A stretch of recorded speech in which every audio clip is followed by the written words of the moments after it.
दोस्तों पिछले कुछ महीनों से ई मित्र सेंटर, जन सेवा केंद्र, common service centre, CSC centre, वहाँ पर आधार सेंटर धड़ल्ले से दिए जा रहे हैं। हर व्यक्ति, हर ई मित्र यूजर्स नॉर्मली आधार सेंटर ले रहा है और बिल्कुल ही ईजी, सिर्फ 500 रुपये के अंदर वो आधार सेंटर ले रहा है और उससे लोगों के नाम, date of birth, father name वगैरह काफ़ी चीज़ अपडेट कर रहा है। आज के इस वीडियो में जानते हैं वो लोग आधार सेंटर कैसे ले पा रहे हैं और कैसे वो लोग काम कर रहे हैं। और दोस्तों एक चीज़ बता दूं, ये लोग जो काम कर रहे हैं वो कंप्लीट इलीगल है। इस इलीगल गेम के अंदर काफ़ी सारे लोगों को प्रॉब्लम होने वाली है। जो लोग उनसे काम करवा रहे हैं, साथ में उन लोगों को भी इशू होगा जो लोग भी काम कर रहे हैं। आइए दोस्तों आज की इस वीडियो में विस्तार से जानते हैं। नमस्कार दोस्तों, मैं हूं नितेश राठौड़। आप देख रहे हैं हमारा YouTube channel tech NS Neetu. पहली बार इस चैनल पर आए हो, चैनल को सब्सक्राइब कर लेना, बिना सब्सक्राइब किए इस चैनल को मत छोड़ना। दोस्तों जानते हैं ये लोग जो आधार सेंटर ले रहे हैं किस तरीके से ले रहे हैं और क्या गलत काम कर रहे हैं किस तरीके से। दोस्तों मैं आपको बता दूं, आधार के अंदर नाम, date of birth, father name, ये सब चीज़ चेंज करने के लिए अपने एड्रेस वगैरह हम आधार सेंटर्स पर जाते हैं।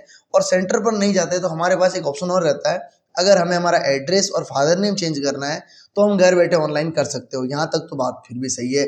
आप ऑनलाइन ऑथेंटिकेट, एक पोर्टल है जो लीगल, वहाँ से आप माई आधार का पोर्टल है गवर्नमेंट का, वहाँ से आप ये काम आसानी से करो, ये पूरा लीगल है। लेकिन दूसरी तरफ जहाँ पर आपको नाम, डेट ऑफ बर्थ या फिर बायोमेट्रिक, फिंगरप्रिंट, ये सब चीज़ें चेंज करनी होती है तो आपको नियरेस्ट आधार सेंटर पर जाना पड़ता है, जो कि आपके पोस्ट ऑफिस या गवर्नमेंट ऑफिस के अंदर लगे हुए हैं। वहाँ पर दोस्तों लीगली आधार सेंटर है, वहाँ पर आप जाके अपने डॉक्यूमेंट्स दे के आधार अपडेट करवा सकते हो। लेकिन उसी बीच में क्या हो रहा है, सोशल मीडिया पर बहुत बड़ा एक फ्रॉड चल रहा है, जहाँ पर व्हाट्सएप के थ्रू लोगों को मैसेज किया जाता है, सोशल मीडिया के थ्रू, और ई मित्र यूजर्स भी पागल बन के बैठे, बोले 1000 रुपये के अंदर हमको आधार की आईडी देंगे। अब दोस्तों बहुत गजब का सीन हो रहा है, मैं आपको कसम से बता रहा हूँ। इसके अंदर हो क्या रहा है कि भाई मान लीजिए कि एक ई मित्र यूजर है जिसने बोला मुझे ये आईडी चाहिए, वो व्यक्ति आगे वाले यूजर्स को 1000 रुपये पे कर रहा है, उनसे वो आधार की आईडी ले रहा है। अब आईडी दोस्तों बड़ी आईडी नहीं है, बहुत सिंपल आईडी, एक नॉर्मल वेबसाइट है, पोर्टल डिजाइन किया हुआ है, वो इजीली बन जाते हैं, कोई बड़ी चीज़ नहीं, थोड़ी बहुत कोड की हुई है। अब दोस्तों उन्होंने उस वेबसाइट के अंदर एक सिंपल सा फॉर्म टाइप का ऑप्शन दे दिया। वहाँ पे जो मान लीजिए कस्टमर आया, आप अपनी दुकान के बाद चिपका दोगे, हमारे यहाँ पर नाम अपडेट किया जाता है। आपके पास एक कस्टमर आया उस मित्र यूजर्स के पास, उस व्यक्ति ने वो आईडी लॉगिन की और वहाँ पे उसके सामने खुलेगा एक फॉर्म। वहाँ पर वो उस ग्राहक का नाम, डेट ऑफ बर्थ, पुराना क्या चल रहा है, नया क्या करना चाह रहा है, वो सब चीज़ें भर दो, हम यही करना चाह रहे हैं। देखिए दोस्तों अभी तक कोई इशू नहीं है। अब बारी आई ग्राहक के फिंगर लगाने की। ग्राहक को उस मशीन पे, ग्राहक को वो फिंगर लगाने के लिए बोला जाता है कि भाई साहब जो लग रही है। अब वही मित्र यूजर्स देखते, क्योंकि उसको आगे से स्पष्ट ऑर्डर दिया है जहाँ से उसने आईडी ली है, उसने ये बोला है कि कस्टमर के जो फिंगर लगे सही साफ तौर से वो तुम फिंगर लगा लो। अब आप देखना गेम, कस्टमर मान लिए मैं ही उसके पास गया या कोई दूसरा व्यक्ति उसके पास गया, उसने क्या किया, अपडेट करने के चक्कर में डिटेल तो फॉलोअप की नॉर्मल से फिलअप, कोई आधार का पोर्टल नहीं है, वो फर्जीवाड़ा है पूरा, उस पर वो फिंगर कैप्चर होगी। अब वो फिंगर जब कैप्चर हो चुकी है, उसके अंदर स्टोर हो चुकी है, और अब वो वेबसाइट जिस व्यक्ति ने बनाई है, जिसने उस व्यक्ति, जो व्यक्ति उस वेबसाइट को ऑपरेट कर रहा है, उसके पास फिंगर का डाटा स्क्रैप होके पहुंच गया।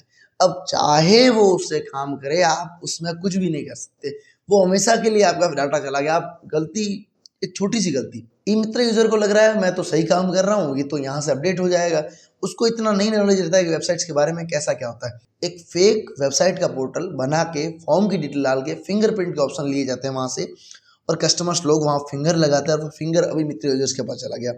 अच्छा, अब जो आगे ई मित्र यूजर्स ने कस्टमर का फिंगर लगा लिया, कस्टमर को फ्री कर दिया और वहाँ से उनका ऑनलाइन डिटेल्स चढ़ा दी, सबमिट कर दी। आधार का टोकन करता है 50, वेबसाइट जिसने बनाई है वो 150-200 टोकन ले रहा है, ई मित्र यूजर्स दे रहा है, और कस्टमर भी दे रहा है, बोले कि भाई पोस्ट में जाऊँगा, लाइन में खड़ा रहूँगा, इससे बेटर मैं यहाँ ये काम कर लेता हूँ। वो लोग कर रहे हैं प्रॉपर, ठीक है दोस्तों। अब वो लोग वहाँ से ई मित्र यूजर्स को 200-300-500 मांग रहा है, आई थिंक वो देता है कस्टमर, कस्टमर ने फिंगर लगाई, कस्टमर के 2 दिन बाद अपडेट भी हो जाता है, कोई इशू नहीं, क्योंकि वो डाटा जब आगे वाले वेबसाइट, जो वेबसाइट को देख रहा है जिसके पास मेन एडमिन पैनल है, उस व्यक्ति ने वहाँ से डाटा उठाया और आधार की रियल आईडी पे वहाँ पे इंपोर्ट कर दिया, डाटा अपडेट कर दिया। वहाँ ये काम उसने, ठीक है, आधार की मेन आईडी पे वहाँ आगे जाके उसने काम लीगल कर दिया कि नाम अपडेट के लिए कस्टमर ने डॉक्यूमेंट दिया था और ये डॉक्यूमेंट यहाँ चढ़ गया और वहाँ से आगे से अप्रूव हो गया। वो तो ठीक है, वो डाटा यूं से यूं उस मशीन पे बिना कस्टमर की मौजूदगी के, वो व्यक्ति जहाँ से आधार सेंटर, उसका रियल मेन ओरिजिनल आधार सेंटर है, फेक आईडी का पोर्टल बना के लोगों से काफी सारे फिंगरप्रिंट लेके लोगों की डिटेल ऑनलाइन अपडेट करवा रहा है। और उसी डाटा को, जैसे आज भाई 50 लोगों की रिक्वेस्ट आई है उसकी वेबसाइट एडमिन पैनल में, और 50 की रिक्वेस्ट को उसने आगे मेन आधार के पोर्टल में सबमिट कर दिया, तो उसको 50 के पीछे एक्स्ट्रा इनकम हो गई, जो हो गई वो उसने अपनी कमाई कर ली। अभी सिर्फ 50 के पीछे उसने कमाई की होगी, डाटा उसके पास आज भी स्टोर है, फिंगरप्रिंट। अब दोस्तों सीन सबसे बड़ा गेम यहाँ होने वाला है। अभी तक इस वीडियो को लाइक नहीं किया, कर दीजिए, और एंड में इस वीडियो को फ्रेंड्स, फैमिली मेंबर सभी तक शेयर करना बिल्कुल मत भूलना, वरना अगले मैं बता रहा हूँ ये नंबर आपका लगने वाला, विद 100% गारंटी बता रहा हूँ। सीन आप कभी भी ये गलती मत करना, हर मित्र सेंटर पर कभी मत जाना, और एक बार उसके आईडी देख लेना कि वास्तव में लीगल है, जेन्युइन है, लाइसेंस है नहीं है, सब कुछ चीजें वेरीफाई करके फिर ही काम कर। अभी क्या होगा, डाटा तो उसका स्टोर है, अब उस ई मित्र यूजर्स के जो आगे से सेंटर चला रहा है, जिसने भी वो एडमिन पैनल दिया, उस बंदे के दिमाग में खुरापाती है या वो खेल कर रहा है। यार काफी सारे फ्रॉड लोग भी होते हैं, वो आज आपका डाटा कुछ भी नहीं करे, लेकिन आज से 2 साल बाद पता चलता है कि आपके फिंगरप्रिंट मौजूद है उसके पास, आपके आधार नंबर मौजूद है, वो फट एक एपीएस पोर्टल पे अपनी फिंगर लगाएगा, आप ही की वो फिंगर स्क्रैप, जहां उसने माय आधार के पोर्टल में फिंगर लगा दी थी, तो यहाँ नहीं लगाएगी, यहाँ लगा के और वहां से 10,000 20,000 निकाल ली। और समझ रहे हो, एक गरीब व्यक्ति के लिए 10,000 20,000 कितना मायने रखता है, वो तो ठीक है, एपीएस की लिमिट दिन की 10-20 हज़ार की है, अगर लिमिट मान लीजिए लाख के आसपास चलेगी तो लाख पड़ा हो, लाख पूरा साफ हो जाएगा। एक दिन में ग्राहक के 10,000 गए, ग्राहक को पता चला, ग्राहक बैंक गया, ध्यान दिया नहीं दिया, बोले तुमने खुद ने निकाले, वो तो ग्राहक का फिंगर है। अब ग्राहक को ये नहीं पता कि मैं उस ई मित्र यूजर्स के पास गया था, वहाँ मैंने फिंगर लगाई। आजकल ग्राहक ई मित्र यूजर्स के पास यहाँ फिंगर लगाओ तो फिंगर लगा देता है, कस्टमर इतना ध्यान देता नहीं है, और वो फिंगर आज आपकी एक गलती 5 साल बाद किसी पे भारी पड़ेगी।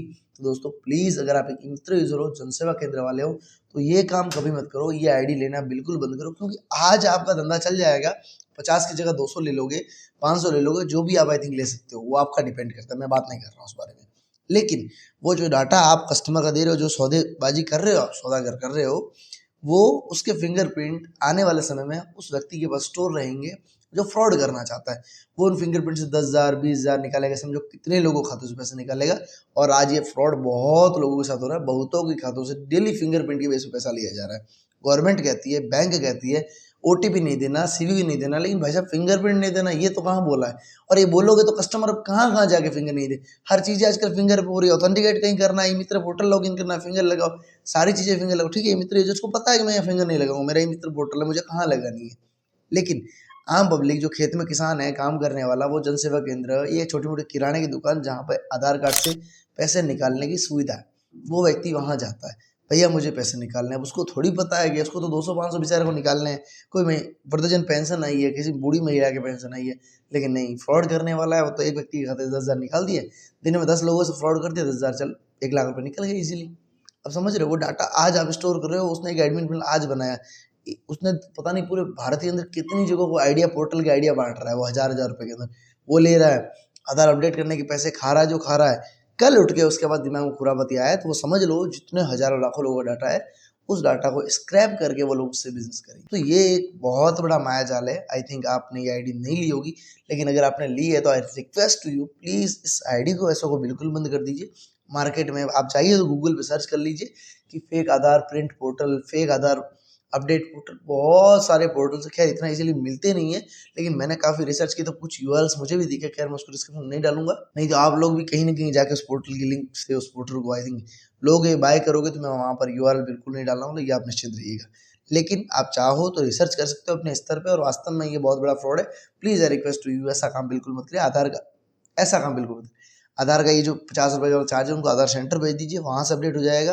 बाकी इलीगल तरीके से आप आधार सेंटर मत लीजिए 500-1000 रुपये में, क्योंकि इससे इन फ्यूचर आपके ऊपर भी आफत आ सकती है। किसी कस्टमर को ये डाउट लग गया ना कि सर मैंने यहाँ फिंगर दी थी, तो आपके यहाँ अगर जांच होगी तो बहुत बुरी तरह फंस जाओगे, आप भी फंसोगे, वो भी फंसेगा, बुरी तरह उस बेचारे का नुकसान हो जाएगा।